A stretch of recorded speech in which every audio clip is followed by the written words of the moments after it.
Okay mo. Ayan na, nandito kami sa may, sa may CCP. Uy, joke lang.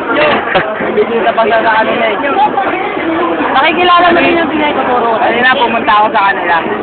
Yung tawag dito yung pambato ng itare. Pambato ng itare. Triangle. Pambato.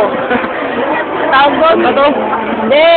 Tawag doon yung parang Miss AU, diba? Miss Cammer. Ayan, sila Tinay, sila Oli. Yung sa akin na maganda pala. Si Larry. Siyempre, Wala si Jen. dami naman dito si Sherwin doon. Sherwin. Kaya na nun eh. Si Mark. Diba, tinulong kita ng isang temes. Ako, siyempre. YouTube na pare. Ang pala. Nakita mo na ba yung sa Providence natin, Mike? Ayok ka. Nakita mo na sa Providence? Kaso may tomboy. Oo nga eh, bata. Pipino ako sa tomboy, so patay lahat eh. Nakakasar rin.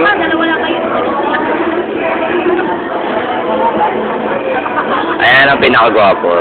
Lilingon niya. Sabi ko na. Tama pa. Kasi nagkaganda ng suota eh. Ewan ko ang tomboy ngayon. Kayo na namin nakaupo eh. Oo nga eh.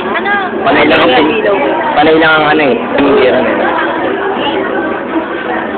Ano yung bike? Ayan, kasalukuyan ang inom mga kami. Kaya yung mga wala dito, mga KJ yan. Mga KJ. Sige, bye-bye.